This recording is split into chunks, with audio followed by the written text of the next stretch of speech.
गप्पांचा दिलखुलास मेळ, सर्वांच्या हृदयात आनंदाचा खेळ. रंगूया जीवनात गप्पांचा उत्सव, गप्पांचा गप्पांचा गप्पांचा. नमस्कार, सुस्वागतम. सगळ्यांचं गप्पांच्या वतीने मी मनपूर्वक स्वागत करते. आणि अर्थातच आज गप्पांचा 26वा कार्यक्रम आणि त्याकरता आपण सगळेजण भेटलेले आहोत.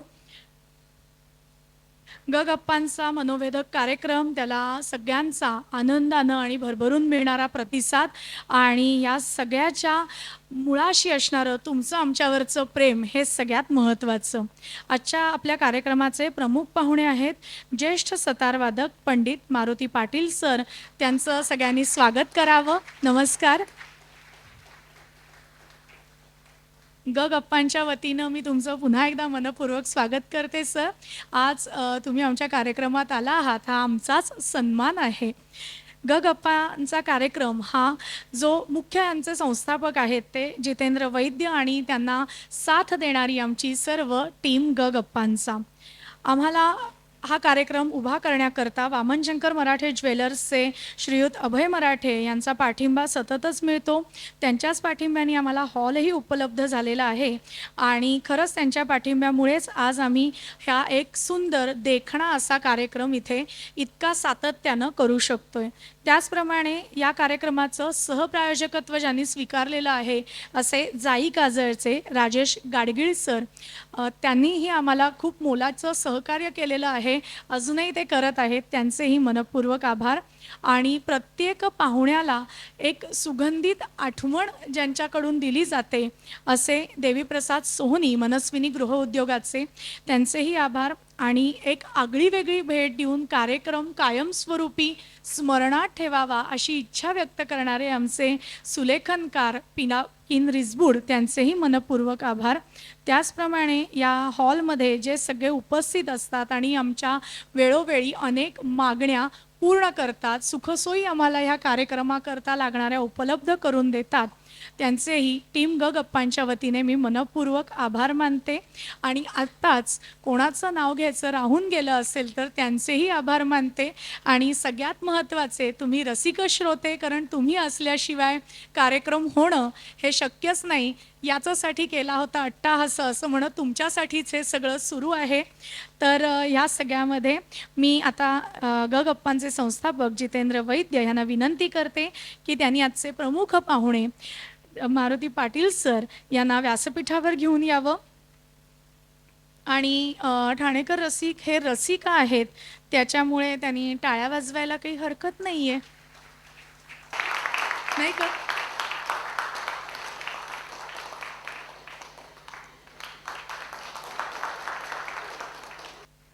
मी टीम गप्पांच्या वतीनं भाग्यश्रीला विनंती करते की तिने भेटवस्तू देऊन पाहुण्यांचं स्वागत करावं. गप्पांचा दिलखुलास मेळ, सर्वांच्या हृदयात आनंदाचा खेळ. रंगूया जीवनात गप्पांचा इथेही आम्ही उत्सव. निसर्गाला जपण्याचा प्रयत्न करतो आहोत. कापडी पिशवी देण्याचा आम्ही प्रयत्न करतो, ती जास्तीत जास्त वापरली जावी ही त्यामागची इच्छा आहे. मी या सभागृहाचे विश्वस्त आणि वामनशंकर मराठे ज्वेलर्सचे अभय मराठे यांना विनंती करते की त्यांनी व्यासपीठावर यावं.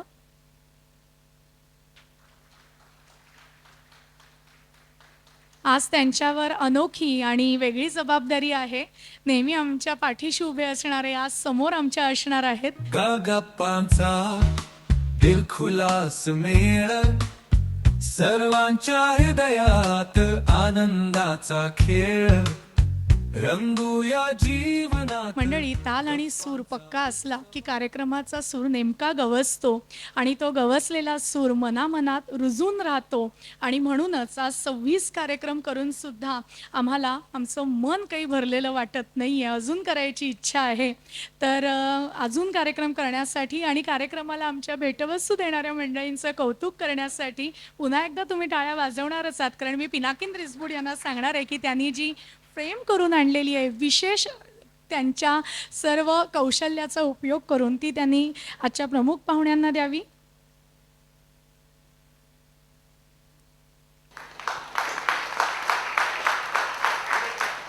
फ्रेम देत असताना पाहुण्यांची अभिरुची, पाहुण्यांचा व्यासंग ह्या सगळ्याचा विचार करून ते फ्रेम तयार करत असतात.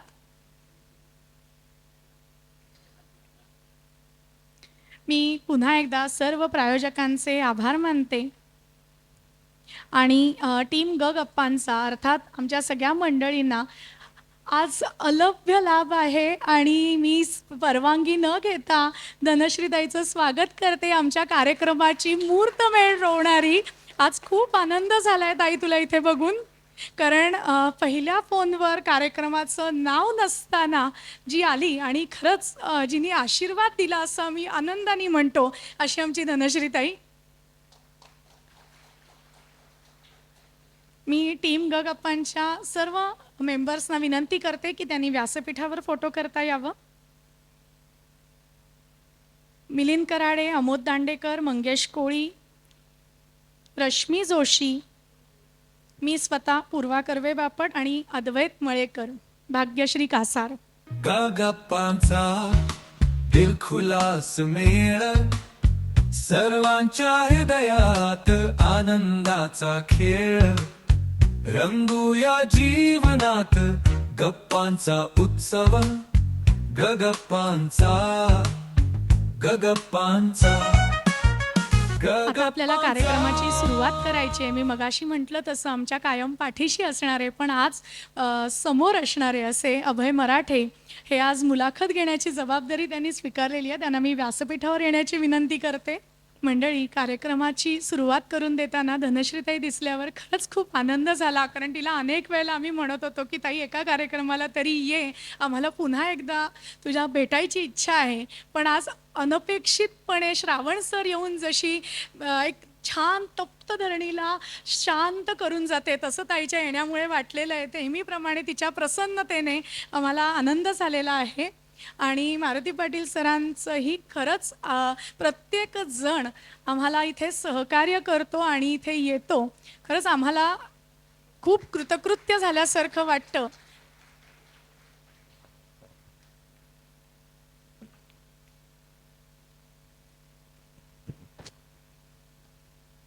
मी कार्यक्रमाची सूत्र अभय मराठे यांच्याकडे सुपूर्त करणारच आहे, पण तत्पूर्वी आजच्या कार्यक्रमामध्ये तबला साथ करणारे चैतन्य कुलकर्णी ह्यांना उत्तर द्यावं अशी मी विनंती करते. गप्पांचा दिलखुलास मेळ, सर्वांच्या हृदयात आनंदाचा खेळ. रंगूया जीवनात गप्पांचा उत्सव. आणि मिसेस अंजली पाटील ह्यांना देखील उत्तर द्यावं अशी मी विनंती करते. गप्पांचा दिलखुलास मेळ, सर्वांच्या हृदयात आनंदाचा खेळ. रंगूया जीवनात. धनश्रीताई, मृदगंध आम्हाला दिलास पण आम्ही तुला गंध देऊ इच्छितोय, त्यामुळे तुलाही उत्तर. गप्पांचा कारण मृदगंध हा कुपीत भरता येत नाही, तो फक्त अनुभवायचा असतो. आज आपल्या कार्यक्रमाला तालमणी मुकुंदराज देव आलेले आहेत, तुमचं मनपूर्वक स्वागत करते. आणि महेश कानोले आलेले आहेत, तुमचंही मी टीम गप्पांच्या वतीनं स्वागत करते. आणि आता सर्व सूत्र अभय मराठे यांच्या हाती सुपूर्त करते आणि तुमची रजा घेते. पुन्हा भेटूया पुढच्या कार्यक्रमाला. नक्की यायचंय, त्यामुळे नक्की आपण भेटतच राहू. नमस्कार रसिको. पुढील 1.5-2 तास नक्कीच मोबाईल बाजूला असणार आहे. मस्त सरांचे अनुभव ऐका, सतार ऐका, मूड बनवा, आनंदी आनंद. शास्त्रीय गायन म्हटलं की ग्वाल्हेर शहराचं नाव जसं डोळ्यासमोर येतं तसंच त्याचबरोबर मिरज, कोल्हापूर, बेळगाव ही शहरं काही कमी नाही आहेत. पंडित इचलकरंजीकर बुवा, पंडित वधे बुवा, प्रोफेसर देवधर, उस्ताद अब्दुल हलीम, अब्दुल करीम खां साहेब, पंडित पलुसकर, ह्या सगळे दिग्गज लोक आपल्या डोळ्यासमोर आहेत. अशाच मिरज शहरातील एका शेतकरी कुटुंबातील एक कलंदर आणि अफलातून कलाकार पंडित मारुती पाटील खूप आनंद झाला. टाळ्या चांगल्या वाजल्या कारण मोबाईल बाजूला दिसत आहेत. सुरुवातीचे शिक्षण सरांचे त्यांचेच वडील यांच्याकडे झाले आणि त्यात शहरातील SS कुलकर्णी यांच्याकडे प्राथमिक शिक्षण सरांनी घेतले आणि नंतर आपल्याला सर्वांना परिचित असलेले पंडित अरविंद पारेख मुंबई यांच्याकडे सरांना शिक्षणाचा खूप चांगला लाभ मिळाला की जे उस्ताद विलायत खाँ साहेब घराण्याशी संबंधित आहेत.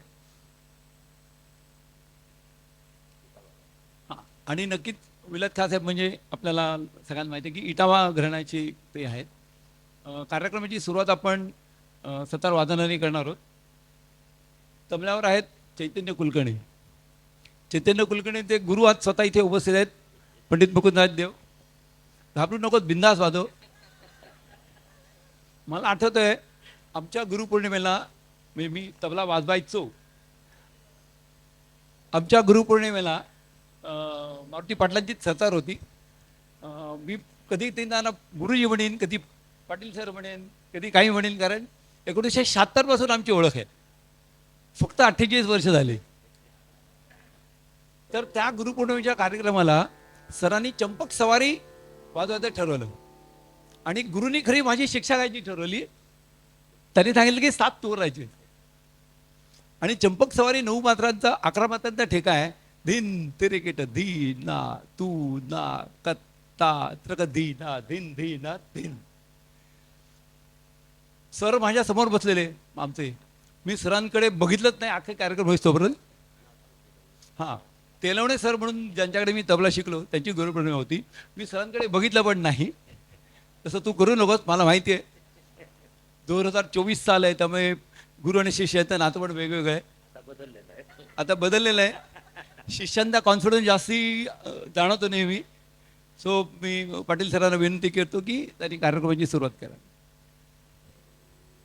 मला नमस्कार. मला जेव्हा आमंत्रण करण्यासाठी वैद्यसाहेब आणि अभय मराठे आले तेव्हा त्यांची इच्छा अशी होती की मी फक्त बोलावं. पण मग मी त्यांना सांगितलं, अरे लोकांना कळू दे मी सतार वाजवतोय आणि म्हणून बोलवलंय. तर ते म्हणाले 5 मिनटं वाजवा. तर मी त्यांना म्हणालो, अरे 10 मिनटं तरी द्या. तर त्यांनी मला 10 मिनटं सुरुवातीला आणि शेवटी 5 मिनटं दिलेली आहेत. पण होऊ शकते ते 15 मी सुरुवातीलाच घेईन, कारण नंतर ते देतील त्याचा माझा विश्वास नाही. हां, तर मी आमच्या घराण्याचाच एक गोड राग झिंजोटी म्हणून आहे, तो मी झिंजोटी वाजवतो. झप तालात आहे. वाजवण्याचा प्रयत्न करतो. जास्तीत जास्त चांगलं तुम्हाला देण्याचा प्रयत्न करतो. थँक्यू. इथे वेळ वाटली तर हरकत नाही ना, हॉल आपलाच आहे.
थोडं मंडळाची मी माफी मागतो, थोडं जास्त 5-10 मिनिटं जास्त झालेत.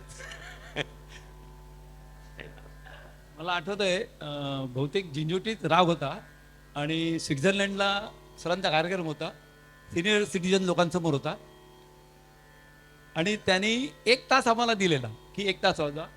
नशिबाने मी साथीला होतो. 1 तास झाल्यानंतर घड्याळ समोर ठेवलेलं आहे. 1 तास झाल्यानंतर बरोबर आम्ही कार्यक्रम थांबवला, कारण वेळ सगळ्यांचीच महत्वाची होती.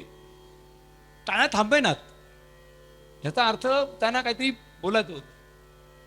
एक मला आठवते रॉल्फ म्हणून एक जिओलॉजिस्ट होते, ते आम्हाला भेटायला आले. सरांना सांगितलं की आमची चूक झाली, आम्ही तुम्हाला 1च तास दिला, जर शक्य असेल तर प्लीज आमच्यासाठी आणखीन अर्धा तास वाजवा. आणि आम्ही आमच्या हॅपी आवर्स मधला अर्धा तास कमी करतो. ही युरोपियन लोकांसमोर सगळ्यात महत्वाची गोष्ट मला आठवते घडलेली होती. आता आपण थोडस प्रश्नाकडे येऊया.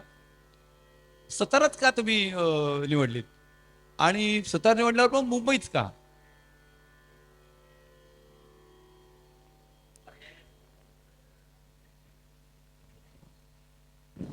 हॅलो. हां हां. सतार निवडायचं कारण, सतारच फक्त इंट्रोड्यूस झाली होती मला. माझे वडील थोडं बहुत सतार वाजवायचे. मग त्यांच्या वेळेत त्यांनी स्ट्रगल केला होता, पण त्यांच्या स्ट्रगलमध्ये त्यांच्या असं लक्षात आलं की आपण ह्याच्यात पूर्ण आयुष्य द्यायचं की नाही ह्याच्यावर विचार करायला लागला त्यांना. आणि माझ्या वयाच्या 17व्या वर्षी मी सतार बघितली. 17व्या वर्षापर्यंत सतार किंवा शास्त्रीय संगीत ही कल्पना नव्हती, कारण माझे वडील वाजवायचे. माझ्या जन्माच्या आधी वाजवायचे ते. माझ्या आजोबांनी सांगितलं त्यांना, एक सतार कर किंवा घर सोड. मग माझ्या वडिलांनी घर धरायचं पसंत केलं आणि सतार त्यांनी बंद केली. सतार बंद केल्यानंतर माझा जन्म झालेला आहे.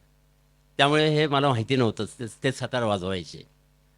लोक म्हणायचे ते सतारवाले बाबू, पण मला माहीत नव्हतं सतार कशी असते, काय असते. माझ्या वयाच्या 17व्या वर्षी माझ्या वडिलांनी सतार परत घरी आणली आणि त्यावेळेला मी बघितले, मी अगदी जस्ट असंच दुर्लक्ष केलं. अपघाताने मी सतारीला थोडा हात लावला आणि त्यावेळेला SS कुलकर्णी म्हणून तिकडे यांना माहिती आहेत सतारवादक होते आणि ते सांगली शहरासाठी मोठे सतारवादक होते ते.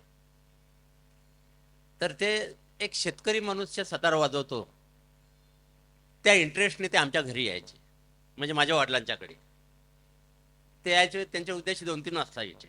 एक मोकळी हवा, शहराच्या बाहेर, आम्ही शेतावर राहायचो आणि जाताना भाजीपाला.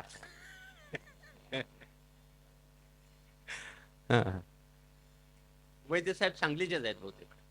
वांडलेसवाडी कुपवाड हे माझं गाव. जेव्हा मी कुपवाडला लहान होतो त्यावेळेला आमच्या गावात इलेक्ट्रिक पोल हे रोवले गेले. म्हणजे आमच्या गावात इलेक्ट्रिक पोलही नव्हते, रस्ते नव्हते, सगळा फुफुटा असायचा. आणि वडिलांच्यामुळे सतार मला दिसली आणि तो ऑप्शन मला समजला. आणि नंतर मला SS कुलकर्णींच्याकडे चाललो तेव्हा मला हे समजलं की शास्त्रीय संगीत म्हणून काहीतरी प्रकार आहे. त्याच्या आधीचं काय सिनेमा संगीत आणि खेडेगाव म्हणजे तमाशे, एवढेच माहिती होतं. SS कुलकर्णी जे होते त्यांनी मला खरी गोडी लावली.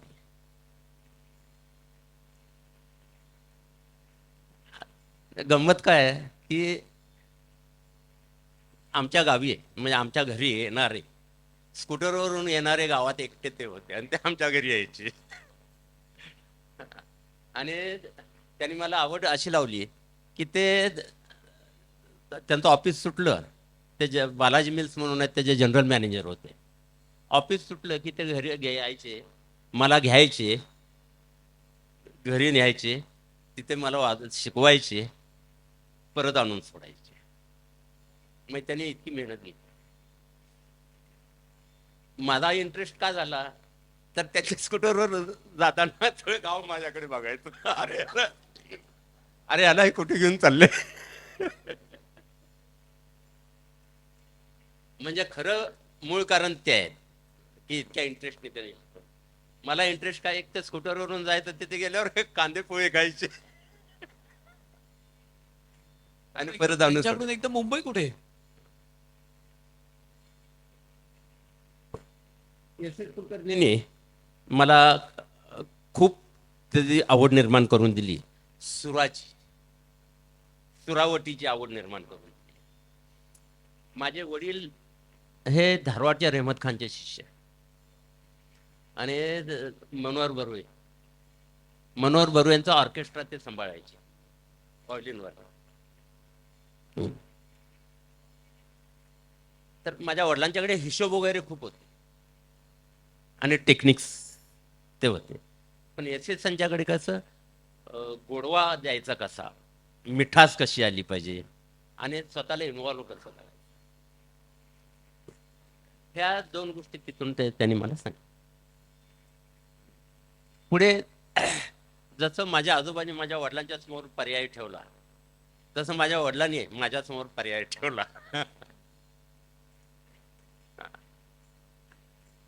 त्यावेळेला माझ्या मनात असं आलं.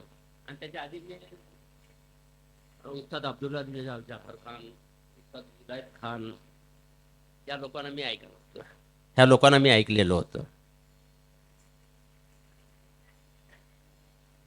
नाही राहू दे, बसले.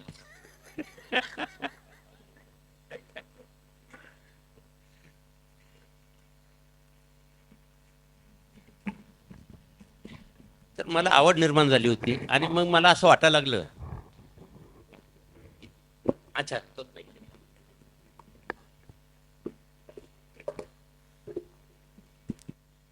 मला असं वाटायला लागलं की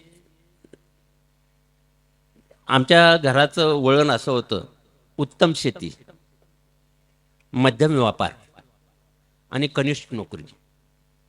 त्यामुळे मी शाळा सोडली तर कुणालाही दुःख झालं नाही. आणि आमच्या शाळेची पद्धत कशी होती, अरे तू शेतात तिकडे काम नाही आहे तर नाही आहे, मग जा शाळेला. अशी पद्धत होती. अशा पद्धतीत वाढ झाल्यामुळे शिक्षण झालं नव्हतं. 7वीला शाळा सुटली आणि मग असं एक मनात यायला लागलं की इतकं छान वाजवता आलं पाहिजे, वाजवताना स्वतः इतकं इन्व्हॉल्व व्हायला पाहिजे, इतकं छान वाजवता आलं पाहिजे. आणि वडील काय वाजवून देत नाहीत. आणि मग विलायत खानचा बाज आवडायचा, पण मी तिथे जे वाजवायचो, एस एस कुलकर्णी हे रविशंकरजींचा बाज वाजवायचे. त्यामुळे खरज लरज हे सगळे मी वाजवायचो तिथे. पण विलायत खान साहेबांचे सुरावट, मला जे मींटची पद्धत, आस, हे सगळं मला खूप आवडायचं. मग त्यावेळेला पंडित अरविंद परीख यांचं मी आकाशवाणीवर ऐकायचो. विलायत खानच्या मग त्यांची चर्चा व्हायची ना लोकांची की विलायत खानचे पठशिष्य अरविंद परीख, तर त्यांची सतरा मला आवडायला लागली आणि मग त्यासाठी मी मुंबईला आलो. मग तुम्ही आलात ते पहिले ठाण्यात आलात आणि मग मुंबईला जाय करत होतात? नाही नाही, मी ठाण्यात आलो नाही. ठाणं हे लकनी आलो. आमचंही नशीब आहे. मी आधी मुंबईला आलो. थोडक्यात सांगतो अगदी. मी सुरुवातीला बॉम्बे सेंट्रलला राहायचो. बॉम्बे सेंट्रलला मी स्टेशनवर राहायचो, एस टी स्टँडवर हमालीवर राहायचो. असे काही दिवस गेले माझे.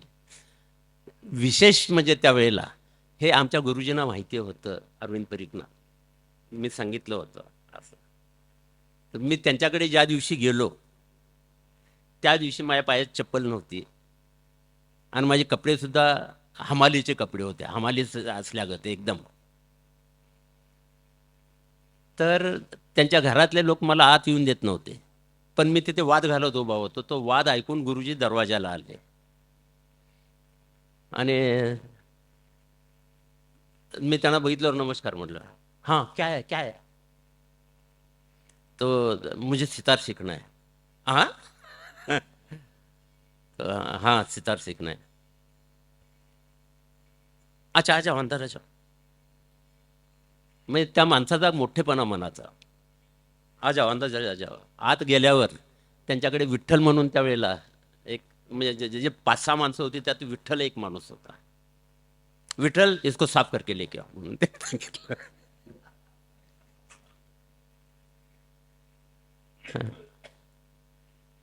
विठ्ठलनी पण मला नेऊन साबण दिला, सगळं हात पाय स्वच्छ करायला. मग त्यांच्या जे नोकरांचे जसे असते रूम तिथे सगळं करायला दिलं, टॉवेल दिला. मी पण बऱ्याच दिवसांनी टॉवेल वगैरे आणि मग परत आलो. तोपर्यंत हॉलमध्ये त्यांच्या गुरुजी आणि त्यांच्या मिसेस बसल्या होत्या आणि त्या दोघांच्या समोर ते चहाचं किटली वगैरे असं, त्याच्यावर टोपी आणि असं सगळं ते सागर संगीत तिथे होतं. तर मी आलो आणि दरवाजात असा उभा राहिलो. आओ आओ सामने बैठो, इधर बैठो म्हणून. मग गालीच्यावर बसलो. आप ठीक लगता है? मी म्हटलं येस, अच्छा लगता है. अच्छा चाय पिओगे?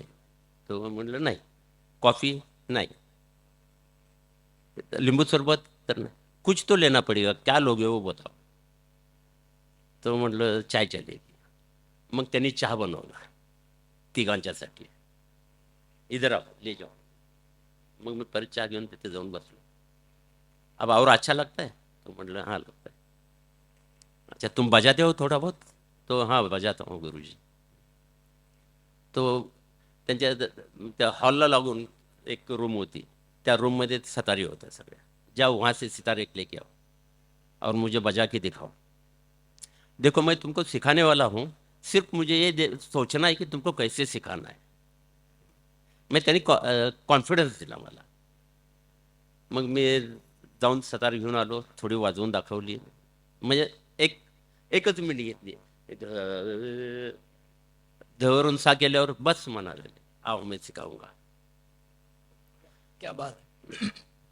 आणि त्याच्यावर त्यांनी सांगितलं, देखो खास आपका प्रोग्राम है षण्मुखानंद. तो सॅटरडेला माझी भेट झाली होती त्यांची. तो खैर तो मंगलवार को तो आओगे ना?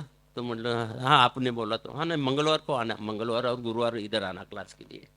और खास आपका प्रोग्राम सैटरडे को षण्मुखानंद में है, उधर भी आना. म्हटलं वो टिकट का पैसा नहीं है. तर म्हटले हो चिंता मत करो, तुम उधर दरवाजे पे आ जाओ, मैं ले लूँगा अंदर. मग मंगळवार गुरुवार सुरू झालं.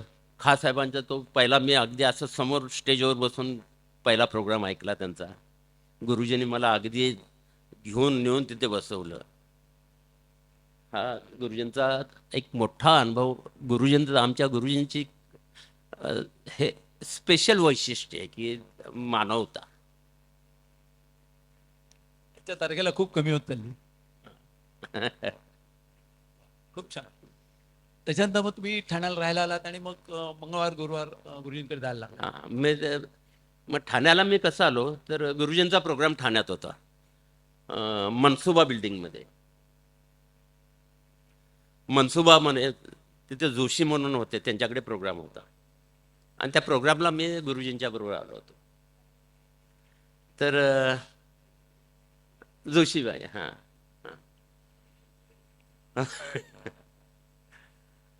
तर मी गुरुजींच्या बरोबर तिथे आलो होतो.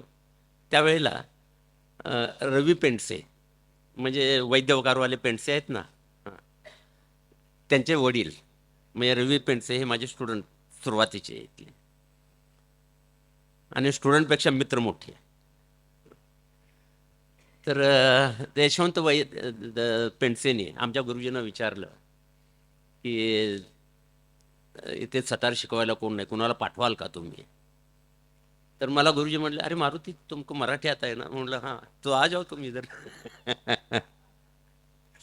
रवी पेंडसेंच्या वडिलांचे पण आभार मानायला पाहिजे. अरे 100% आभार म्हणजे काय, आभार मानण्याच्या पलीकडला आहे. आम्ही ठाणेकर त्यांचे आभार मानतो. हां नाही ठाण्यात आल्यानंतर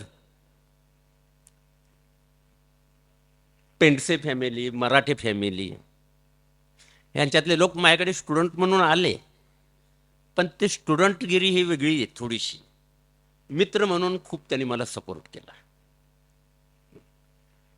आणि त्याचा उपयोग मी केला. आणि ह्या लोकांनी मदत केलेलीच आहे. डॉक्टर नार्वेकर, ताम्हाणे. अशी बरीच जुनी नावं मला येत आठवायला हो लागली. बरेच लोक. तुम्ही जेव्हा ठाण्यात राहायला आलात, ठाण्यात राहायला आल्यानंतर तुमचं बऱ्याचदा मी बघितलं की गणेशपुरीला जाणं येणं तुमचं खूप व्हायचं. तर हे अध्यात्म आणि संगीत असं काही तुमच्या तेव्हा काही डोक्यात होतं का? किंवा घर सोडून सतारीसाठी आलात तर ठाणं सोडून अध्यात्मासाठी गणेशपुरी मुक्काम नव्हता ना डोक्यात? नाही नाही, अध्यात्म मी जेव्हा ठाण्याला आलो त्याच्या आधी अध्यात्म हा विषय माझा नव्हता. एक मजेची गोष्ट सांगतो तुम्हाला. आम्हाला चित्रपटाला वगैरे जायला यायचं नाही, पिक्चरला वगैरे जायला परवानगी नसायची. पण कुठल्या देवाला जायचं आहे अमावस्या पौर्णिमेला तर जा म्हणून पैसे द्यायचे काढून. तर तुम्ही पैसे घ्या सिनेमाला जायचो. आणि दुकानात नारळ घ्यायचा, भंडारा घ्यायचा आणि घरात आणून द्यायचं. म्हणजे ही पद्धत होती माझी. असा विश्वास नव्हता. गणेशपुरीला सुद्धा जो आम्ही जायला सुरुवात झाली आहे ते मी त्यावेळेला राबोडीत राहायचो. राबोडीत स्मशानाजवळ झोपडपट्टी होती, त्या झोपडपट्टीत राहायचो. आणि माझ्या बाजूच्या रूममध्ये दिलीप भुरके म्हणून एक सोनाराचं काम करणारा राहायचा. तुम्हाला तर तो रोज संध्याकाळी दारू पिऊन यायचा आणि भरपूर दारू प्यायचा आणि तरी घाबरायचा. जनरली दारू प्यायला तरी घाबरत नाहीत लोक, तरी तो घाबरायचा. आणि तो मला गुरुजी म्हणायचा, गुरुजी पोटात आग पडली, काय तर खाऊन येऊया ना, चला माझ्याबरोबर. मग संध्याकाळी तो कामावरून यायचा 8 वाजता. मग त्याला आटे माहिती होते, ते सगळं पिऊस तर त्याला मजा यायची आणि नंतर पोटात आग पडायची. मग 10 वाजता वगैरे तो मला म्हणायचा, चला मला घेऊन कुठेतरी. मग आम्ही परत तळ्यापाळीवर यायचो, तिथे खायचो, परत जायचो, असं व्हायचं. असंच एक दिवस आम्ही तळापाळीवर आलो. मग त्यावेळेला राज म्हणून एक दुकान होतं, राजपुरी. हां राजपुरी हाऊस म्हणून दुकान. हां, स्टेशनवर. तिथे आम्ही चहा प्यायचो. मग तिथे चहा प्यायला आलो आम्ही. चहा पित असताना आमचा विषय निघाला वसईच्या किल्ल्याचा. म्हणून दिलीप आणि मी आम्ही रात्रीच दादरला गेलो, दादरहून वसईला गेलो. वसईचा किल्ला बघायचा म्हणून ठरवलं होतं आम्ही. तिथे स्टेशनच्या बाहेर वसईला बसवाले ओरडत होते, वज्रेश्वरी वज्रेश्वरी. तर हा दिलीप म्हणाला, गुरुजी तुम्ही ते गरम पाण्याची कुंड बघितलाय का नदीतली? तर मी म्हटलं नाही. तर चला की बघून येऊया तिकडे म्हणाला. म्हटलं ठीक आहे, चल जाऊया. मग त्याच्याकडे पण थोडे बहुत पैसे होते, माझ्याकडे मग त्याच्याकडे भरपूर होते, माझ्याकडे पण थोडे बहुत होते. आम्ही गेलो. मग त्या गरम पाण्याच्या कुंडात आम्हाला खूप मजा आली. तिथे उतरल्यावर मग आम्ही तिथे राहायचं ठरवलं. 2 दिवस राहिलं, खूप मजा आली. तो रोज प्यायचा भरपूर आणि पाण्यात उड्या. 2-3 दिवस तसे गेले. 3ऱ्या दिवशी आम्ही परत यायचं ठरवलं. पण त्यावेळेला हा दिलीप काय म्हणाला, आपण गणेशपुरीला जाऊन येऊया. असं फिरत फिरत मग आम्ही गणेशपुरीला गेलो, असं फिरत फिरत. आणि मंदिर बाहेरच्या बाहेर बघितलं, आत गेलो नाही आम्ही काय. मग परत निघालो. परत येत असताना बाबा मुक्तानंदाचा आश्रम लागला आणि तिथे बरेच फॉरेनर. मी म्हणालो, अरे वा, इतके फॉरेनर इथे. आणि म्हणल्या बाबा लोकांच्या मागे बरे लागतात हे लोक. असा विचार करत आम्ही तिथून आलो.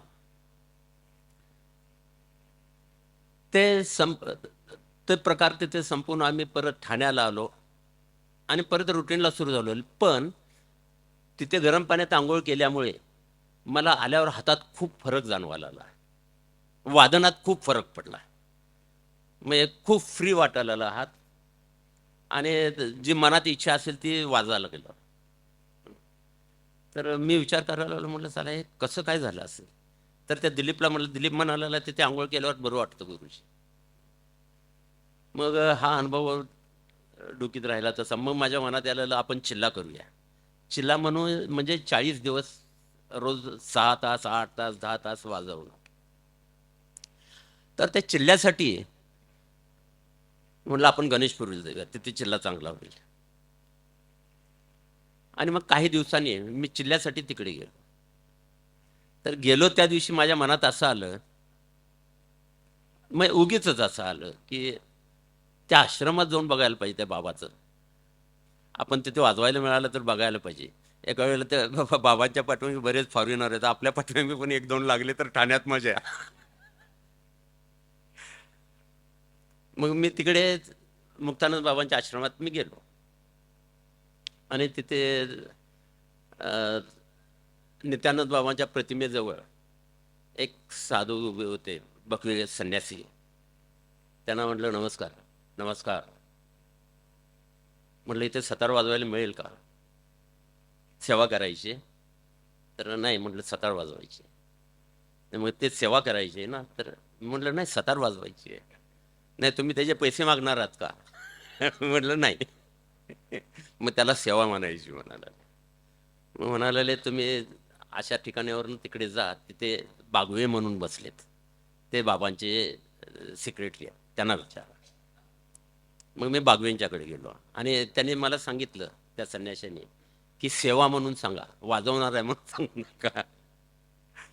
तर मी जाऊन त्यांना सांगितलं की असं सेवा करायची आहे. तर बागवे म्हणालेले, एक मिनिट थांबा. आणि त्यांनी इंटरकॉमवरून बाबांना विचारलं. बाबा म्हणाले, उद्या सकाळी या, वाजवा. तर मी मनात त्यांना सांगितलं, त्या बागवेने मला सांगितलं उद्या सकाळी या. मी मनात विचार करायला आलो, म्हटलं हे बाबांची एवढी शिष्य मंडळी होती, ते मी बघितली की संख्या मोठमोठे, कळप येतोय, कळप जातोय, कळप येतोय, कळप जातोय. म्हटलं कळपातले, प्रत्येक कळपातले एक एक आला तरी पुष्कळ झाला. असा विचार, माझी स्वप्न मी सुरू केली. मग दुसऱ्या दिवशी मी तिकडे सकाळी गेलो. 10 वाजता बोलवलं होतं, मी 10:30ला गेलो. तर बागवे म्हटले, तुम्ही कलाकार लोक असेच. चला पटकन बसा म्हणाले, बाबा वाट बघताय. तर मी तिथे गेलो तर बाबा नव्हते. तर ते म्हणाले, नाही, ते आत बसून ऐकते. आणि मग त्या हॉलमध्ये बसवलं मला त्यांनी प्रतिमेजवळ आणि सतार वादन करायला सांगितलं. मी सतार वादन सुरू केलं. मग तबल्यासाठी एक ग्रहस्थ येऊन माझ्या बाजूला बसले. ते पांढरे स्वच्छ कपडे, सगळे दाढी अशी वाढलेली, असे येऊन बसले. मी मनात म्हणालो की आता हे काय वाजवणार माझ्याबरोबर, कारण माझी कल्पना मी करून ठेवली होती. आणि वादन सुरू केलं आणि त्याने तबल्याची साथ सुरू केली. मला एकदम धडकी बसली. म्हटलं, साला कमाल, इतके चांगलं वाजवणारा मनुष्य इथे. धुमाळ म्हणून होते. मग ते वादन झालं. समोर 30-40 फॉरेनर बसले होते. मी मनात विचार करायला लागलो, 2-4 मिळाले तरी पुष्कळ झाले. तोपर्यंत एक ग्रहस्थ, म्हणजे वादन झालं, सगळे येऊन कोण सतार बघायला लागलंय, कोण माझ्याशी बोलायचा विचार करायला लागलंय, असं चालू होतं. तोपर्यंत एक गृहस्थ आले आणि ते मला म्हणाले, बाबा बोलवत आहेत, चला तुम्हाला. मग मी त्या गृहस्थांच्या बरोबर तिकडे गेलो. तर बाबा उभे होते त्यांच्या कुटीच्या समोर. बाबा म्हणजे मुक्तानंद मुक्तानंद बाबा. बाबा. ओके. हं. नित्यानंद स्वामी नंतर ते. हां, नंतरचे. आणि म्हटलं, नमस्कार. किधर से आया? म्हटलं, थाना से. कितना दिन रहेगा? मी विचार करायला लागलो, इथं राहायचं तरी आलेलं नाहीये आणि हे म्हणतात कितना दिन रहेगा. पण मनात असं आलं की समजा एक 2-3 दिवस राहिलो तर आपल्याला नक्की गिरायक मिळेल. कारण रविशंकरने तिकडे तसं वातावरण केलं होतं ना, आणि रविशंकरांच्या प्रोग्राममध्ये नेहमी फॉरेनर दिसायचे, तर ते अट्रॅक्शन आम्हाला पण असायचं. रविशंकरांवरून एक आठवण आठवते, तुम्हीच सांगितलेली. पाटील सरांचा दौरा होता अमेरिकेला आणि त्याच्या आधी रविशंकरजी जाऊन तिथे दौरा करून आलेले आणि त्यावेळेला त्यांनी सतार आणि भारतीय संगीत याचा प्रसार व्हावा म्हणून सगळे कार्यक्रम मोफत केलेले. आणि त्याच्यानंतर पाटील सर गेले तिकडे अमेरिकेला. तर आता ऑब्व्हियसली जाणार म्हटलं, प्रोफेशनल कलाकार म्हटल्यावर काहीतरी तर अपेक्षा असणार की बाबा $100, $200, $500. तर पाटील सरांनी सुरुवात अशी केली की रविशंकर नंबर 1, मारुती पाटील नंबर 2. तर निदान काहीतरी तुम्ही खिशात हात घाला आणि पुढे तर मुक्तानंद बाबा म्हणाले, रहो 4 दिन रहो इधर. आणि मग मी हा विचार केला की 4 दिवसात नक्कीच आपल्याला काहीतरी मिळेल इकडे. आणि मी म्हणून येस म्हणून सांगितलं. मग मी आता अगदी थोडक्यात सांगतो पुढलं. नंतर मी माझं सामान घेऊन आलो. त्यांनी मला डॉर्मेटरीत नेलं असेल दुसऱ्या संन्याशाने आणि सांगितले हे आपका बेड आहे. मी सामान तिथे ठेवलं, सतार खाली ठेवली आणि बेडवर असा आडवा झालो. तोपर्यंत त्यांची प्रार्थनेची बेल व्हायला लागली. आणि प्रार्थनेची बेल होत असताना सगळे म्हणले चलो चलो चलो प्रार्थना केली चलो. तर म्हटलं मैं नहीं आऊंगा. ते म्हणलं ऐसा नहीं चलता है, आना ही पड़ेगा. अरे लेकिन मेरे को आता नहीं है, हम सिखाएंगे चलो. म्हणून ती घेऊन गेले. आणि पुढे मग मी तिथे जाणं सुरुवात झाली. आता पुढलं मी सांगत नाही, पुढे सांगा. चांगलं म्हणजे अशा निमित्ताने तुमची आणि मुकानंद बाबांची भेट झाली आणि त्या निमित्ताने तुमचा तिथे राहण्याचा आणि त्यांचा योग आला, त्यांचे आशीर्वाद मिळाले असं पण म्हणू. माझ्या होते ते साधारणतः 1977-78 होतं. 76 76. 1979 तुम्ही अमेरिकेचा पहिला दौरा केला. हो. बरोबर. No English, no money, no contact, no accommodation guarantee, no programme in hand, no no no no no. फक्त एक दुर्दम्य इच्छा होती की कॉन्फिडन्स. 1979 साली मला आठवतंय जवळजवळ 4 महिने सर अमेरिकेचा दौरा करून आले. त्यातला काही आठवणी अर्थात नाही आठवण असं नाही. नाही, हे असं झालं कसं ते म्हणजे मी कसा गेलो त्याची एक मजेदार गोष्ट झाली. बहुतेक वैद्य सरांची परमिशन घेऊन पार्ट नंबर 1 पार्ट नंबर 2 होणार आहे. गुरुपौर्णिमेला 79च्या गुरुपौर्णिमेला जुलैमध्ये आम्ही सगळे शिष्य जमलो होतो. ह्या शिष्यात आमच्या गुरुजींच्या शिष्यात त्यावेळेला म्हणजे मोठमोठे शिष्य होते. म्हणजे सुलतान खाचे भाऊ नासिर खा, नियाजू खा, रफत खान, आजमत हुसेन खाचा मुलगा, म्हणजे असे सगळे बडी बडी मंडळी सगळी होती. आणि त्यात मी अगदी किरकोळ माणूस होतो त्याच्यात. ते वाजवणारे पण त्यावेळेला चांगले तयार होते आणि सगळे एस्टॅब्लिश पण होते. मी रस्त्यावर राहणारा माणूस. तर गुरुजी गुरुपौर्णिमेच्या निमित्ताने सगळ्यांना बसवून चहा पाणी झालं. गुरुजी बसले समोर आणि म्हणाले किसी को कुछ इच्छा है तो बताओ. कोई यूरोप जाना चाहता है, कोई अमेरिका जाना चाहता है, ऑस्ट्रेलिया जाना चाहता है, तो वीज़ा मैं करके दूंगा. वीज़ा बाकी सब आपको देखना है. अमेरिकेचा विजा सरांनी ऑफर केली म्हणजे सगळ्यात मोठी गोष्ट होती. हाँ, लेकिन वीज़ा मैं करके दे दूंगा. किसी को जाना है बोलो. तो नासिर जाओगे, नियाजू क्या करू तुम लोग जाओगे. तर कोण सगळे बसले तोपर्यंत मी हात वर केला. क्या बात आहे. तर ते म्हणले तुमको पता है कहाँ है. तर म्हणलं नहीं देखेंगे, जाता हूँ मैं. जाओगे, ठीक है जाओ फिर तैयारी को लगाओ. और तुम्हारा पासपोर्ट म्हटलं नहीं है वो लगेगा. तर ठीक है म्हणाले, तुम कल ऑफिस आना, मैं तुमको पासपोर्ट कैसे कहाँ से निकलेगा वो सब बताऊंगा. मग मी त्यांच्या ऑफिसमध्ये गेलो. त्यांनी पासपोर्टचे जे प्रमुख होते त्यावेळेला म्हणजे दादर ह्याला प्रभादेवीला, त्यांनी माझ्यासमोरच त्यांना फोन केला. म्हणाले देखिए ऐसा ऐसा है, ऐसा ऐसा ये लड़का, और उसको ज़्यादा से ज़्यादा जल्दी पासपोर्ट देने की आप कोशिश करें. आणि मला सांगितलं जाऊन भेट त्यांना. मी जाऊन भेटलो. त्यांनी सांगितलं ये उद्या परवा 2-4 दिवसात वगैरे. आणि मी तिथून येताना मी जे आमच्या तबला प्लेयर किंवा आणि 4 लोक त्या सगळ्यांना मी सांगायला सुरुवात केली मी अमेरिकेला चाललोय. मी ठाण्यात पण सगळ्यांना सांगितलं मी अमेरिकेला चाललोय आणि पासपोर्ट पण नाही. 4 दिवस गेले आणि एक दिवस ठाणे वयोमध्ये फोटोज आहेत बातमी मारुती पाटील अमेरिकेला रवाना. रवाना म्हणून पण तेव्हा पाटील सरांनी आम्हाला ते सगळ्यांना सांगितलं की असं असं अमेरिकेचा जवळ प्लॅन करतोय, तर त्यांच्याबरोबर आम्हाला इतका आनंद आला. हा, नाही, आणि ते रवाना झालेलं. मी त्यावेळेला आता शिवाप्रसाद हॉटेल आहे, त्या शिवाप्रसाद हॉटेलच्या समोर राहायचं. म्हणजे त्यावेळेला आनंद काकानी मला, म्हणजे आनंद मराठे, नातू बिल्डर करून मला तिथे त्यांची रूम होती, ती रूम तिथे होती. तर मी तिथे किती दिवस, आणि त्या ह्याला रूमला दरवाजा नव्हता. तर असं मी पडल्या पडल्याच पुढे बघत होतो, तर पुढे एक चाळ होती, त्या चाळीत गुप्ते म्हणून होते. ते गुप्ते, अहो पाटील उठा उठा म्हणाले, इथेच काय झोपला तुम्ही, अमेरिकेत गेलात हे बघा पेपरला.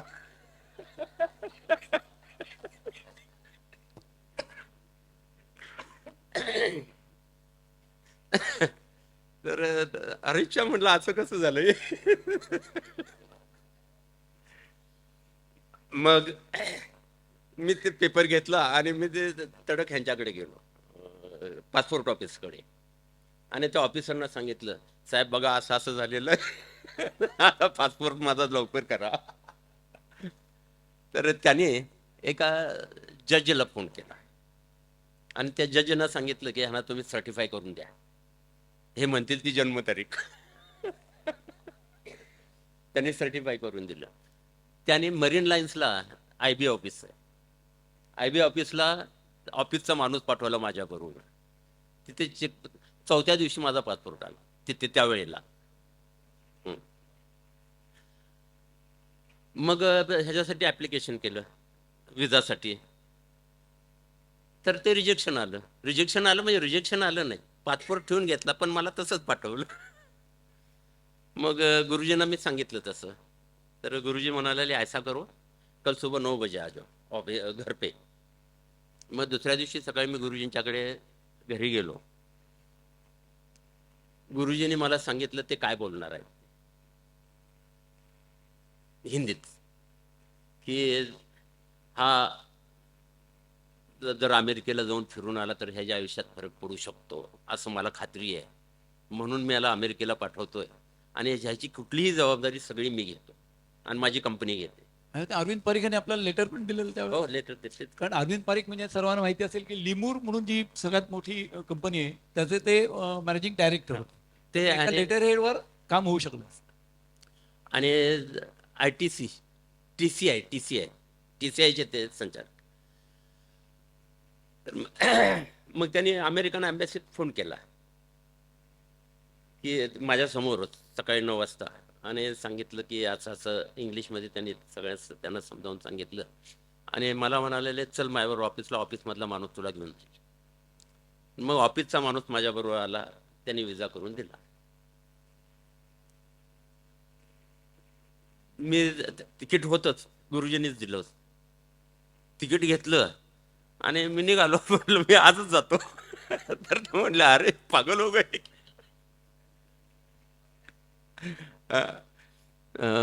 तुम्हारे पास पैसा किधर है. म्हटलं नहीं देखता हूँ क्या, अभी तो कुछ नहीं है.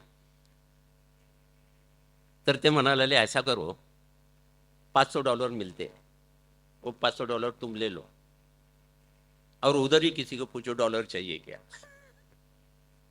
वो डॉलर लेंगे और जो बचता है वो डॉलर लेके जाओ. तर $500 $465 मी विकले आणि $35 त्यातनं घेतले. बापरे. मी $35 घेऊन मी गेलो अमेरिकेत. 1979 साली $35 अमेरिका. हे माझे अमेरिकेची पहिली टूर. मग मी इथे सगळ्यांना सांगायला सुरुवात केली होती आधीच. अंजुला माझी मिसेस त्यावेळेला माझ्याकडे शिकायची, शेखर राजे तिकडे बसलाय, शेखर शिकाय, या सगळ्यांना हेही सगळे आनंदात सर चालले, आता रविशंकर नंतर हेच जाऊन येणार. माझ्या मते बहुतेक ठाण्यातील, माझ्या हिशोबाने बहुतेक ठाण्यातील सरच पहिले कलाकार असतील की ते अमेरिकेला जाऊन आले. हो बरोबर. मग पहिली टूर माझी सुरू झाली. इथे रवी पेंडसेंचे एक मित्र होते, ते एअर इंडियात नोकरीला होते. त्याने मला सिक्युरिटी चेकपर्यंत घेऊन गेले आणि तिथे सांगितलं सिक्युरिटी चेक नंतर त्यांनी सांगितलं आता तुम्हाला जावं लागेल. तर मी सतार बॅग हे सगळं घेऊन गेलेलो. सतार माझी मोठी होती आणि 2 बॅगा होत्या. एक बॅग छोटी होती ती माझ्याबरोबर घेतली होती, सतार माझ्याबरोबर घेतली होती. आमच्या गुरुजींनी मला काय टिप दिल्या होत्या.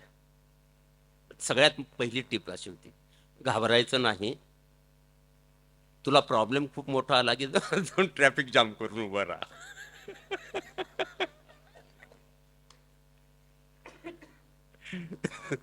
तुला आणून सोडतील. तर माझ्यावरती आपले प्रश्न बरेच आहेत. एक एक तुमच्या दौऱ्यावर तुम्ही बोलायला लागलात तर 5-6 पहिला दौरा महत्वाचा आहे. मग पहिल्या दौऱ्यात विमानात चढलो, सतार बॅग सगळे घेऊन समोर बाई नमस्कार. मी खुश एकदम, अरे वा. मी सगळे खाली ठेवलं, नमस्कार.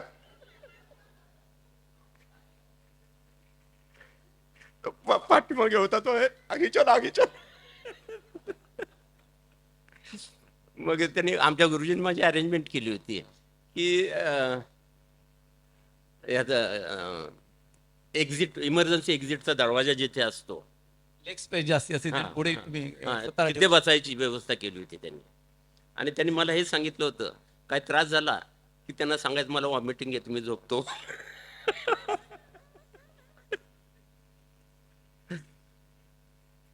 तर मी तिथे बसलो. ह्या सगळ्या घाई गडबडीत मी दुपारी 2 वाजल्यापासून बाथरूमला गेलो नव्हतो. आणि ते ह्याची AC सुरू झाला फ्लाईटचा, थंडगार. अस्वस्थता आली, कसं करायचं कळेना, कुणाला विचारायचं काय अजिबात कळेना. मग शोधायला आलो कोण दिसतंय का इकडे तिकडे असं. तर त्या एक्झिटच्या समोरच ते दरवाजे होते. तर काही लोक तिथे जायचे, रुमालाने हात पुसत बाहेर यायचे वगैरे. हे सगळं बघितलं, म्हटलं बहुतेक इकडेच बाथरूम आहे. आणि मग म्हटलं आपण जाऊयात ते आता. मग एक माणूस बाहेर आला, मी गेलो, दरवाजा उघडला, असं ढकलला, आत चालू तर धाटकन येऊन दरवाजा बडवला. म्हटलं चला आत बसलंय कोणतरी अजून. म्हणून परत येऊन मी माझ्या जागेवर बसलो, दरवाजाकडे बघत. तो बाहेर कधी येतो आणि मी आत कधी जातो. तोपर्यंत दुसरा एक जण आला आणि तो आत गेला. म्हटलं आत गेला की, म्हटलं आता हा बाहेर आल्यावर आपण जाऊ आत. मग तो बाहेर आला आणि मी परत गेलो, परत दरवाजा धाटकन आला. तो माझ्या बाजूला जे दुसरे होते ते एक फ्रेंच कपल होतं. ते ग्रस्त बघत होते हे माझं सगळं प्रकार. त्यांच्या लक्षात आलं काय आहे ते. आणि मग ते आले आणि त्यांनी तो दरवाजा कसा उघडायचा तो दाखवला. असा अर्धा कसा होतो. मग आत येऊन त्यांनी कडी कशी घालायची, वापर कसं करायचं हे सगळं सांगितलं आणि ते गेले. मग मी थोडा रिलॅक्स झालो आणि मग येऊन बसलो. तोपर्यंत फ्लाईट सुरू झालं आणि असं वळणावळणाने चाललं. मी पण खुश झालो. तोपर्यंत एअर होस्टेस चॉकलेट्स गोळ्या घेऊन अशा आल्या. तर ते माझ्यासमोर वर आल्यावर म्हटलं नाही पाहिजे. मी कारण $5 मागितलं तर काय करायचे. तर ते त्या माणसाच्या लक्षात आलं. त्याने एक बचका घातला त्यातला आणि माझ्या कोटाच्या खिशात घातला. तर म्हटलं नाही म्हटलं किप किप किप. पण मी खायचं नाही असं ठरवलं. त्यांनी पैसे मागितले की परत काढून द्यायचे. म्हणजे ते तिथे कसं वागायचं हे पहिला ते माझे गुरु झाले. आणि माझा खूप मजेदार गुरु हा लंडन ते न्यूयॉर्क गुरु. म्हणजे त्याने इतका कॉन्फिडन्स दिला मला. ते ग्रस्त माझ्या बाजूला लंडनमध्ये बसलेले होते. मी जाऊन बसलो. त्याने वर खाली मला बघितलं, असं पहिली दफा येऊ क्या. तो म्हटलं हां. म्हणजे भारतीयच होते, फक्त ते बाकी उल्लेख नाही करत. भारतीयच होते. अच्छा. मग त्यांनी त्या समोर ते बॅगेत सीटच्या समोर काही गोष्टी असतात ना, पुस्तक आणखीन काय एअरफोन वगैरे हे सगळं ते त्यांनी काढलं. माझ्या यातलं पण काढलं. रखो म्हणाल तू मेरे बॅग में रखो. तर म्हणलं नाही चाहिए. अरे रखो, ये अपना ही होता है, अपने लिए रखा है. मग एक 5 मिनिटं गेली, चलो मेरे साथ म्हणाले. अजून फ्लाईट सुरू होणार होतं आणि तो बाथरूम मध्ये त्यांनी एक दरवाजा उघडला, म्हणाला अंदर का सामान ले लो तुम, मैं इधर का लेता हूं.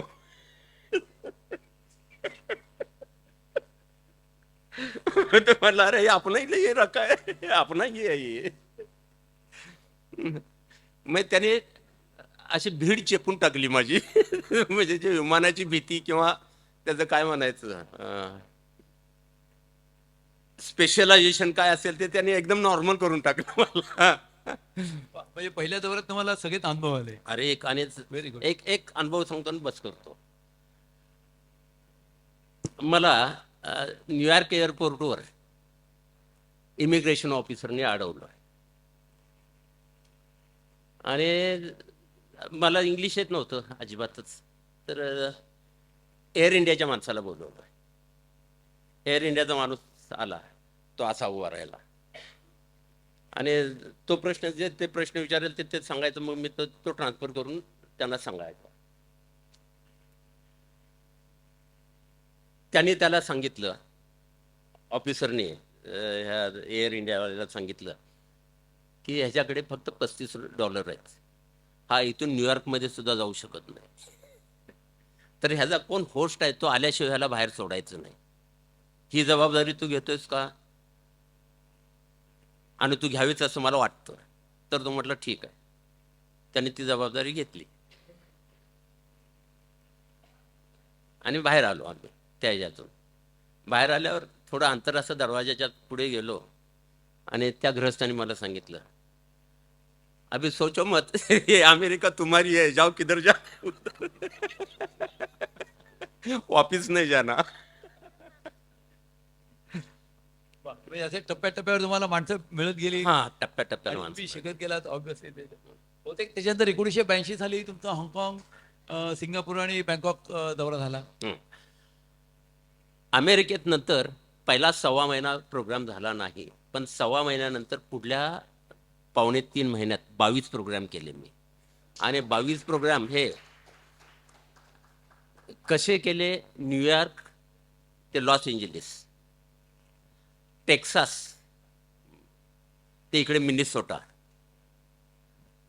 ईस्ट वेस्ट साऊथ नॉर्थ हे सगळं केलं. आणि हे टोरंटो, ओटावालाही जाणार होतो. पण त्यावेळेला असं मनात आलं, आता आता हम कभी भी आ सकते हैं. त्याला म्हणतात कॉन्फिडन्स. 1982 ला तुम्ही मग हाँगकाँग सिंगापूर दौऱ्यात तुम्ही गेलात. हो, त्याच्यात- ते तुम्ही आणि मीच गेलो ना. हो, मी होतो बरोबर तेव्हा. तो दौरा पण खूप छान झाला. जवळजवळ अशीच आमची परिस्थिती होती, कॉन्टॅक्ट काही नाही. त्याच्या मध्ये एक मजेशीर घटना सांगतो. माझ्या काकाचे एक सरदारजी ज्योतिषी ओळखीचे होते. ही घटना साधारण 1981 सप्टेंबर ऑक्टोबरला. त्यांनी मला सांगितलं की क्या कर रहे हो, क्या भागदौड़ चल रहा है. मतलब ऐसा कि अक्टूबर नवंबर में हम लोग हाँगकाँग सिंगापूर जाना चाहते. त्या माणसाने माझ्याकडे काही मागितलं नाही, फक्त माझा फेस रीडिंग करून सांगितलं, आप और कौन जा रहा है. मतलब मेरे सर है वो सितार बजाते और मैं तबला बजाने वाला हूँ. आप 1982 तक नहीं जा सकते. तो सरदारजी मला म्हणतो. असं म्हटलं आम्ही दोघांनी चॅलेंज घेतलं. असं होऊच शकत नाही. पैसे आम्ही जमा केलेले, पण तेव्हा ऑन अरायव्हल विजा होता, तो प्रश्न होता. प्रॅक्टिस आमची जोरात चालू होती. आम्ही खूप प्रयत्न केले. त्याच्यानंतर एकदा तो आम्हाला मिड नोव्हेंबरला भेटला. तोपर्यंत आम्ही गेलो नव्हतो. तेव्हा तो म्हणतो तुम्ही 24 जानेवारी 82 पर्यंत जाऊ शकत नाही. आणि बघा काय असं शास्त्र कसं असं, विश्वास ठेवा वगैरे ठेवू नका. आम्ही 25 जानेवारी रात्री निघालो. पण गेलो ते खूप छान झाले. जवळजवळ 20-22 दिवस आम्ही होतो. कार्यक्रम कुठलाही हातात नव्हता. कोणी इंडियन भेटला की त्यांना वाटेत रिक्वेस्ट करायचो, असं असं मी आलो, मुंबईहून आलो, याच्यावर आलो, त्याच्यावर आलो. तिथल्या एका प्रोग्रामचा अनुभव सांगतो आणि पुढे जाऊया.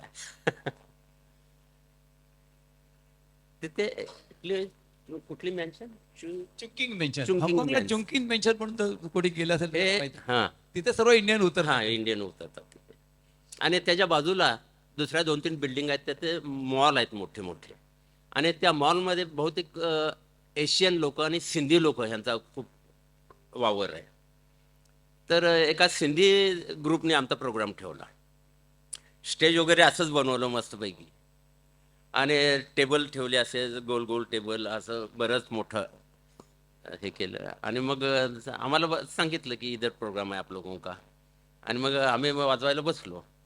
तर मी शास्त्रीय संगीत म्हणजे पहिला आलाप, आधी सा लावणं, मग सा भरणं.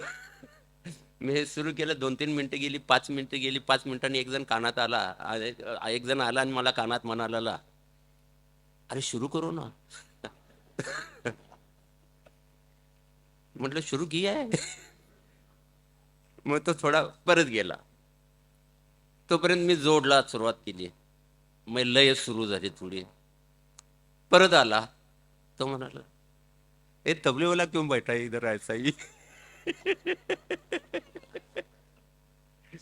तो म्हटलं बोलता हूँ उसको भी शुरू होने के लिए. मग हे सुरू झाला. मग मी वाजत तबल्याबरोबर आलाप सुरू केला. एक 5 मिनिटांनी परत आला, गाऊ ना. अरे नहीं, ये ऐसा ही होता है, ऐसा ही होता है. अच्छा चलने दो चलने दो. एक 5 मिनिटांनी दुसरा आला, जल्दी खत्म करो, उधर भी दारू वगैरह सब रखा है, खाओ पिओ मजा करा, पैसा तुमको पैसा मिलेक जाएगा. म्हणजे व्ह्यू असा त्या लोकांचा, म्युझिकचा व्ह्यू म्हणजे गाणं पाहिजेच. पण मला आठवतंय त्याच गर्दीमध्ये एक माणूस होता. त्यांनी मला भेटून विचारलं की 2 दिवसांनी तुम्ही अजून हाँगकाँगला आहात का. तर म्हटलं आहोत. मला आशा निर्माण झाली की आणखीन एक कार्यक्रम मिळतो की काय.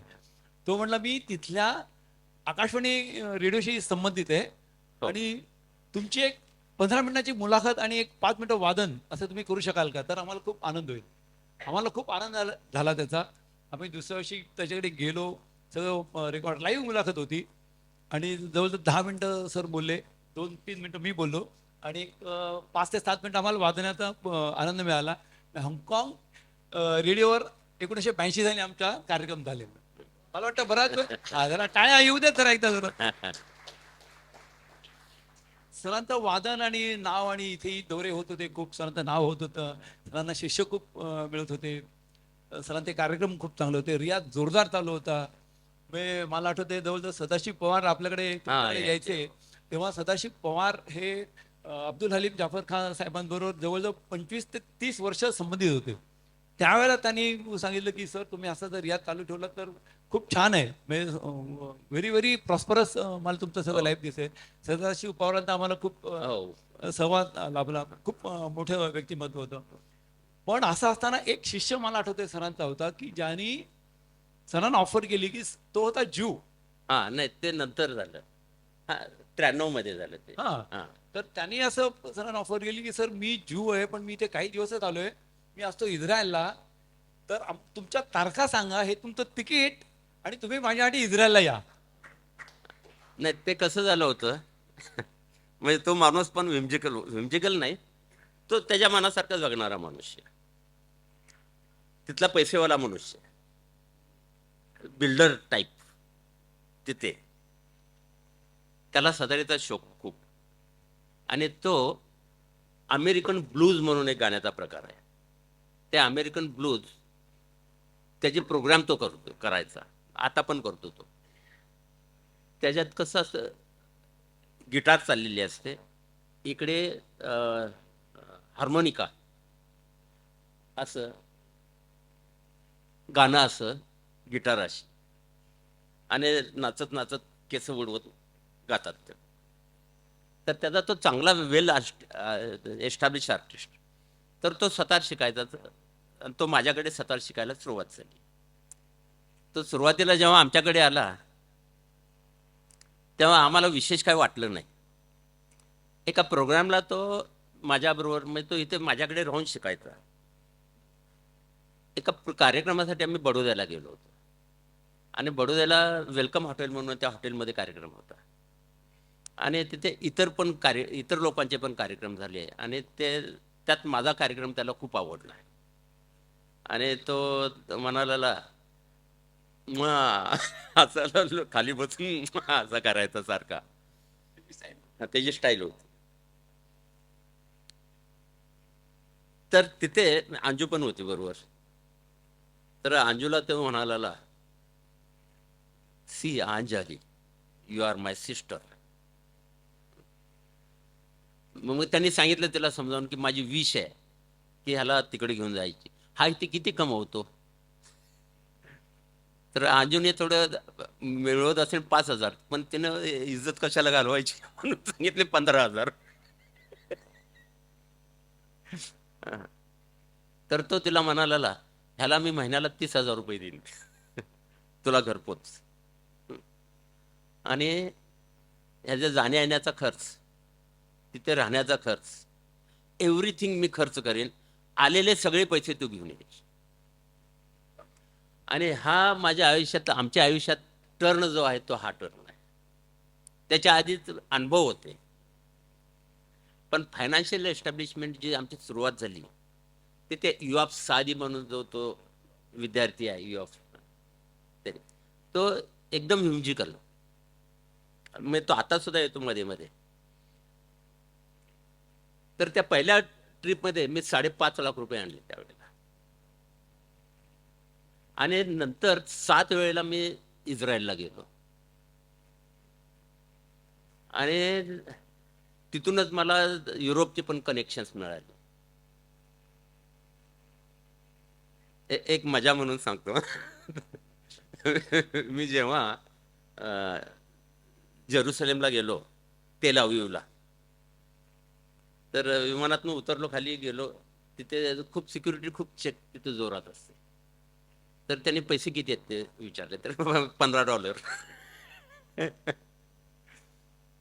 तर त्यांनी लगेच मला बाजूला बसवलं आणि तिथे सगळे पोलीस, जे सिक्युरिटी पोलीस जे इनर आहेत ते सगळ्या लेडीज आहेत आणि त्या सिगारेट वगैरे असं फुंकून असं जोरदार तगडं बोलत असतात, म्हणजे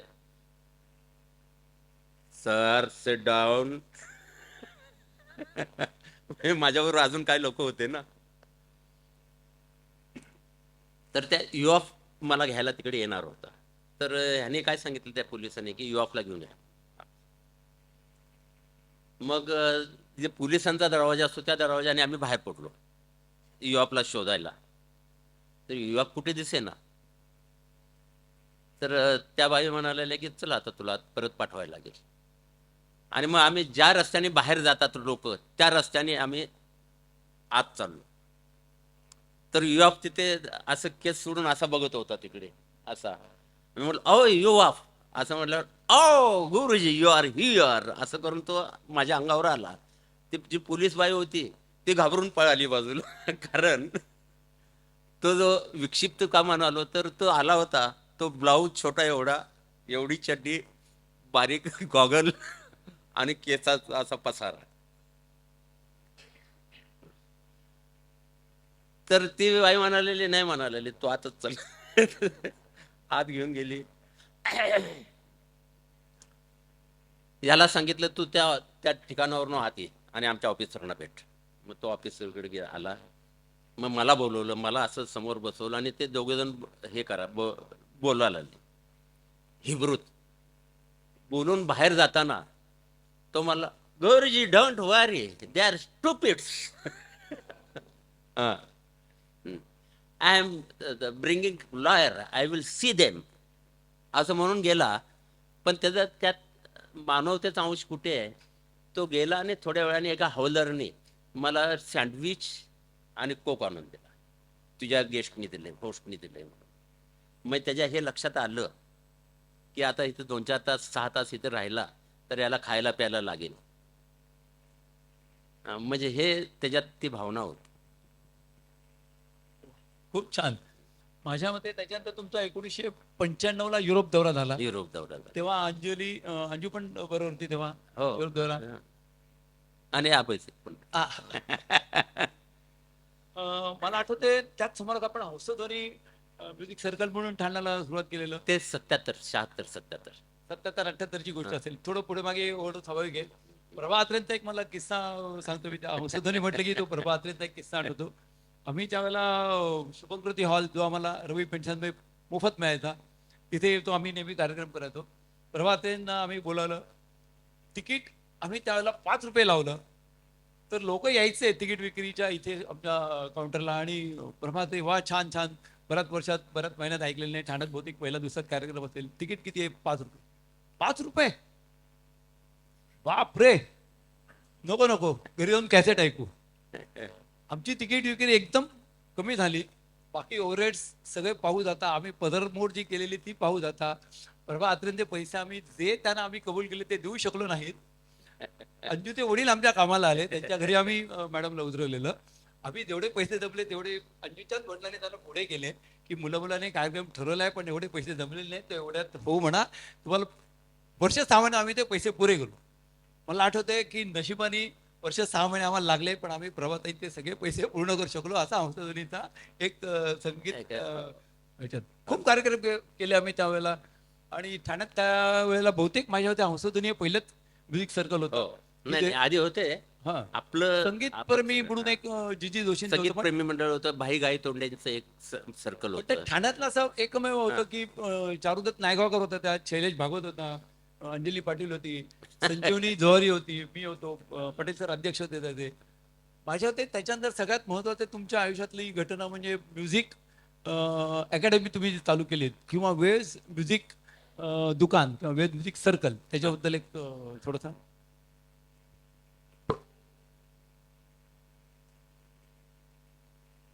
अमेरिका आणि हे सिंगापूर दौऱ्यानंतर महत्वाची आयुष्यातली घटना म्हणजे लग्न.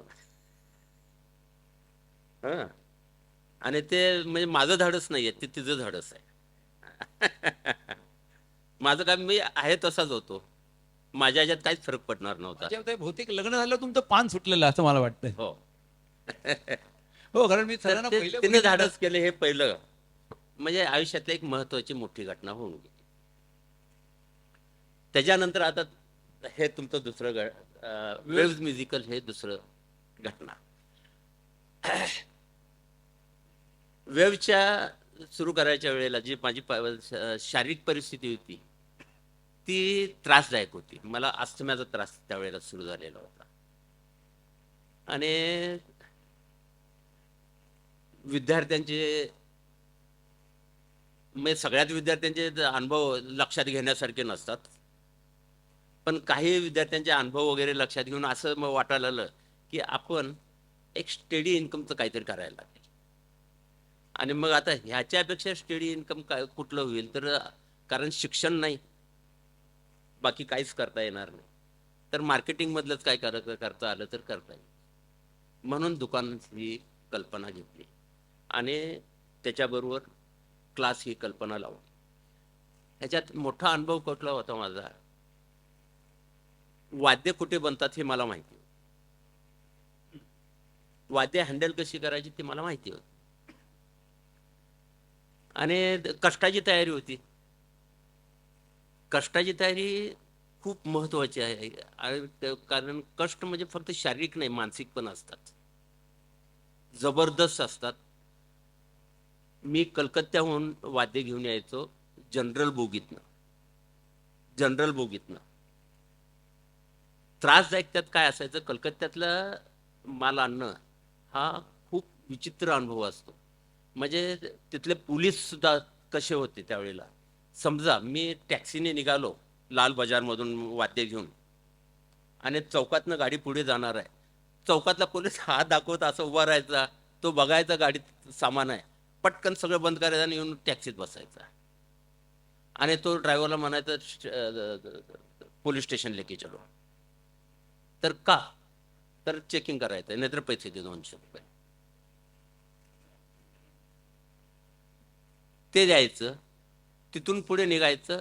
हावडा स्टेशनला ट्रेनमध्ये बसायच्या वेळेला जनरल बुगीत वगैरे कुठेतरी बाथरूमच्या बाजूला वगैरे अशा ठिकाणी आम्ही ते वाद्य ठेवायचो. बाथरूममध्ये वर बांधून, वेगळ्या वेगळ्या ठिकाणी बांधून असं. नंतर पोलिसाचा त्रास सुरू व्हायचा, तो नागपूरपर्यंत असायचा. तर तिथे महाराष्ट्राची बॉर्डर चालू होते. नागपूरपर्यंत तो त्रास कसा असायचा, पुलिस म्हणायचे किसका सामान आहे, किसका सामान है, उतारो नीचे. तर नहीं सर मेरा है वो सामान. चलो क्या क्या है दिखाओ. तर सब अभी छोड़ना पड़ेगा वगैरह, पता नहीं है, नहीं तो साहब के पास चलो, साहब को खुश करो, छोड़ देंगे. आणि मग पैसे देत यायचे. आणि त्याचं खूप त्रासदायक असायचं. नागपूर आलं की हा झालं, आता आपण पोचू. बापरे बापरे, खूप कठीण कठीण असायचं. त्याच्यात नंतर तुम्ही वेव्ज अकॅडमी चालू केली ती, म्हणजे गायन वादन आणि सर्व हा, शिकण्यात. अकॅडमी हे आधीपासून म्हणजे मी एकटा सतार शिकवायचोच.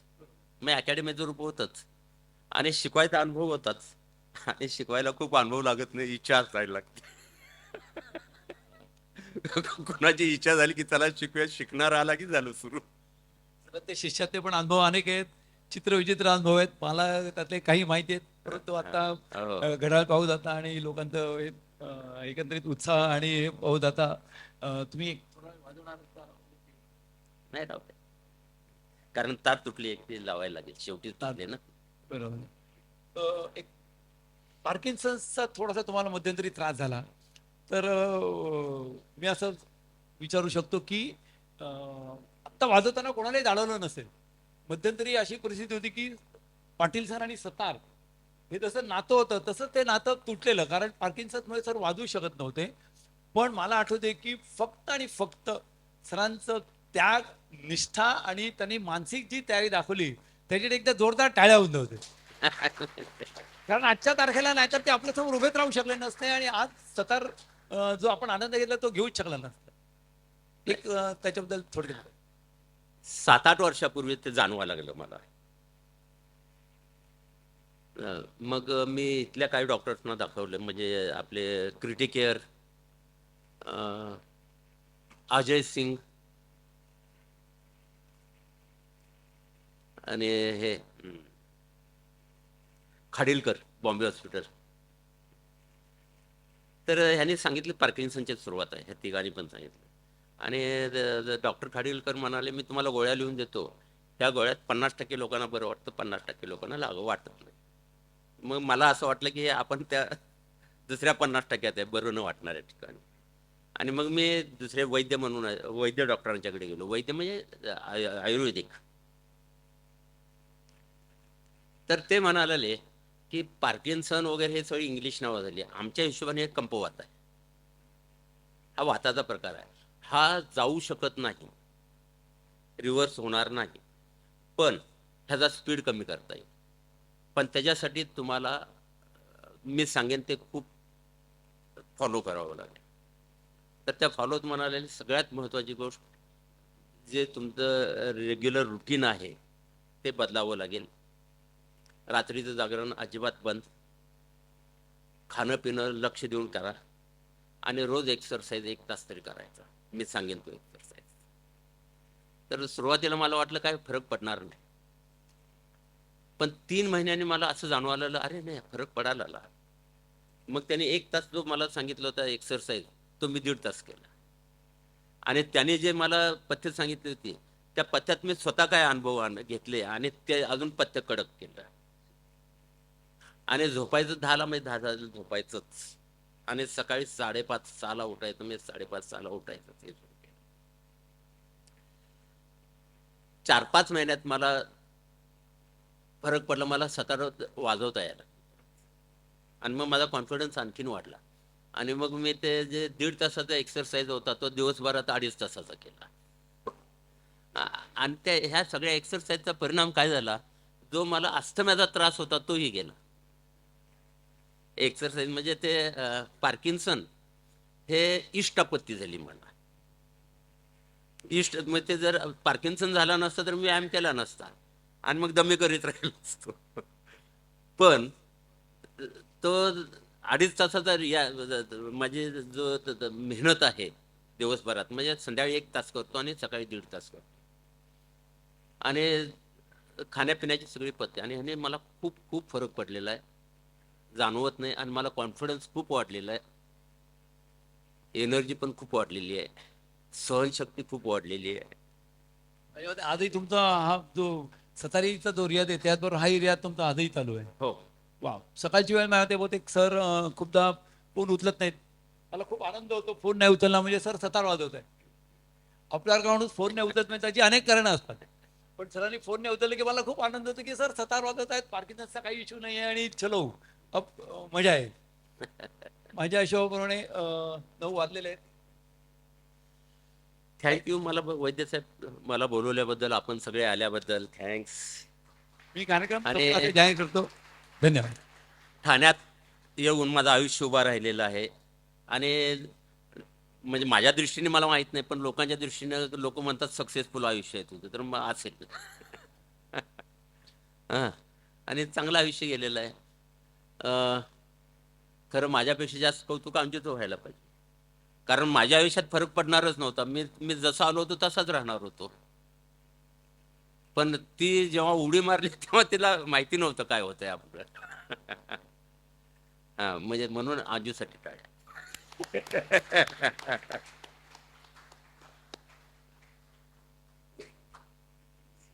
हं? काय विचारायचं असेल नाही. एखाद दुसरा कोण प्रश्न असेल तर, नाही तर आपण कार्यक्रम संपवू शकतो. ह्या मुलाखतीत फक्त सब्जेक्टिव्ह काहीही नव्हतं. ही मुलाखत फक्त आयुष्यातल्या अनुभवाच्या बाबतीत थोडंसं बोललेलो आहे. सब्जेक्टिव्ह काहीही नाही, म्हणजे सतारवादक म्हणून मुलाखत नव्हे. कारण सतारवादक मुलाखत म्हणून असेल तर सतारीवरचे प्रश्न पाहिजेत, संगीतावरचे प्रश्न पाहिजेत, संगीतावरचा अनुभव पाहिजे, संगीताविषयीचा अनुभव पाहिजे. म्हणजे तो विषय इथे आपण कुठेही घेतलेला नाही, म्हणजे ते पूर्ण वेगळं राहिलेलं आहे. म्हणून सुरुवातीलाच वैद्य साहेबांना विनंती केली की पार्ट 1 पार्ट 2 आपलं होणार आहे. पुढील चान्स मिळाला तर पुढील आपली मुलाखत फक्त आणि फक्त सतार आणि त्याचं शास्त्र आणि पाटील सर. पण ह्यात अजून एक तुम्हाला सांगतो, जसं तुम्हाला आयुष्याच्या अशा अनुभवांच्या गोष्टी ऐकायला मजा येते किंवा तुम्हाला फील येतं काहीतरी, म्युझिकवर बोलतानाही तुम्हाला ते फील येईल. कारण त्यात सुद्धा अशाच इंटरेस्टिंग गोष्टी आहेत ज्याचा आपण विचारच कधी करत नाही. म्हणजे ती एक भाषा आहे, ती लँग्वेज आहे. जे संगीत, आपण भाषा बोलतो म्हणजे काय करतो, आपण आपले विचार, आपलं फिलिंग आता तुमच्यासमोर की नाही मी बोलायला नाही पाहिजे, तुम्ही तर इतकी मोठी लांबड लावा.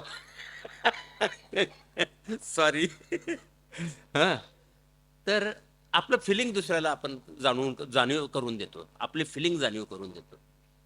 त्याच्यासाठी आपण भाषा वापरतो. त्या भाषेला व्याकरण किती आहे? भरपूर आहे. त्या भाषेचे अर्थ भरपूर आहेत.